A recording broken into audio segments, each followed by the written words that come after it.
My dear friends, we are allowing the wealthiest, most powerful people in the world to control all of our fates. My solution for the Israeli-Gaza conflict is forget the word Israel, forget the word Gaza. There's a human conflict going on in the world. There is a pyramid scheme that Moses, at the behest of God, rebelled against in taking the Jews out of Egypt. A scheme where there's one person on top, a few people beneath them, a few more people beneath them, and the top portion has more power than the bottom 99% put together.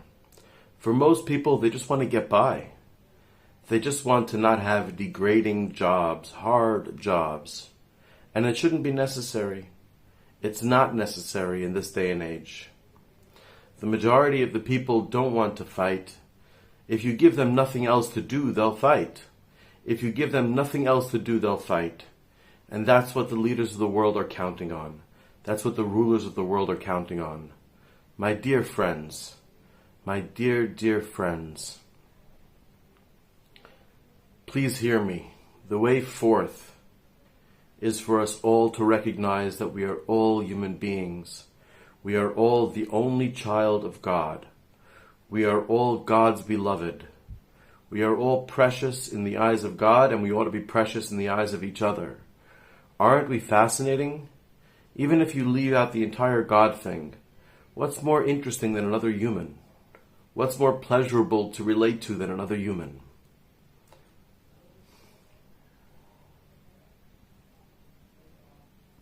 There are millions of people who can put my voice into the conversation. My voice is not the voice of some random individual. I was appointed by Rabbi Noach Weinberg to represent Jews and Judaism around the world. I couldn't play the game, the careerist game, the power system, the hierarchy game that even under Rav Noach, for practical reasons, after he tried to be purely idealistic for many, many years, for decades, he gave in and became practical and allowed people to carry out his wishes who were not necessarily carrying out 100% so long as he felt that more was gained than lost. I have traveled the world. I have spoken with hundreds of thousands of people. Nearly everybody agrees that we don't have to fight, we don't have to hate, we don't have to kill each other. We just need to care about each other, to love each other. V'ahavta l'reacha kamocha. Love your neighbor as you love yourself. As Maimonides says, of course make sure that your neighbor is fed. Of course make sure that your neighbor is married. Of course make sure that your neighbor has a good marriage. Of course make sure that his or her family is doing well. Of course, of course, of course.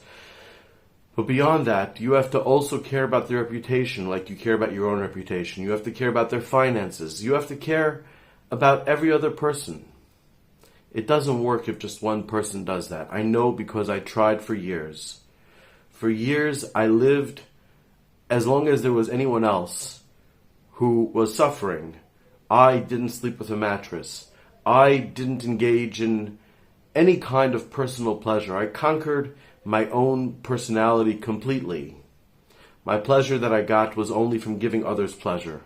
I did it for years, and the end result is that I'm nearly 50 years old, and I've always been broke, and I've always been single. I mean, I've had a couple of girlfriends here and there, but not really the kind of situation that would lead to a good relationship. Not the right people, let's say. The end result of being the only person going out and loving everyone else like you love yourself doesn't work. We need to have a massive amount of people doing this. There are millions of people who can put me in the conversation within 3 days. There are millions of people, at least 500,000 Jews, who can spend the money, $1 million, let's say, to put me within the conversation within 3 days. To resolve the war in the Middle East, how hard can it be to resolve? Honestly, this is something I know.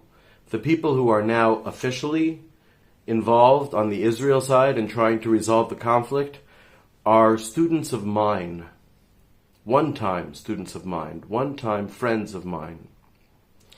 They're the ones who were able to follow the careerist trajectory. They're the ones who were able to be team members and just go with the evil way that this world flows. And if they do anything good for the Jewish people, I promise you it's temporary. I know Jewish history. There are ups and downs. There are always holocausts right around the corner. Always.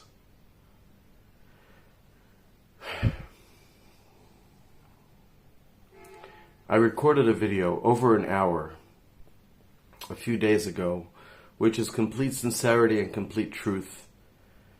And I've been torn about whether to upload it or not, because mitzvah loy loymar davar shloy nishma. You're not supposed to say anything that's not going to be heard. And at the end of the day, when my videos are only getting a few dozen views, yes, because of the algorithm, but not just that. It's that truthfully, I know the average person doesn't know this, but truthfully, meritocracy is a false lie. It's untrue. It isn't that the most interesting stuff rises to the top. It is that money begets what rises to the top. Money, and money nearly alone, chooses what goes to the top. There are people who can spend the money to put me in the conversation. My point of view is that today there is nobody who needs to suffer humiliation. Nobody who needs to suffer a hard and difficult life or work just to get a roof over their head. My point is that we can all have peace. We can all have happiness. We can all live free of the burden, free of having to escape to tribal hatreds, if we only, as a community, if my voice is heard. I can't swear that it'll work. I'm just a human being. I could mess up. Furthermore, even if I do perfectly, in accordance with God's ideal will, it's up to you. It's up to humanity. And I don't know how humanity will react. It seems to me pretty obvious that being as greater than 99% of humanity simply wants to live a respectable, happy life without tremendous troubles on a regular basis. It seems to me that this ought to work. It seems to me that all of the conflicts that we have in the world, but what I know best is the Israel-Arab conflict, they can all be resolved. I'm in Egypt now, proving a point. I was before in Jordan, proving a point. In southern Turkey, in Haran, proving a point. You can be a Jew and a rabbi among people who, before they met any Jews or rabbis, had perhaps the most negative views of Jews that they could possibly have. But when they meet somebody face to face, it all vanishes. It all disappears. It's distance, it's miscommunication that messes us up. My dear friends, on behalf of the God who told us, V'ahavta l'reacha kamocha, love your fellow as you love yourself, I ask you, please put me in the conversation.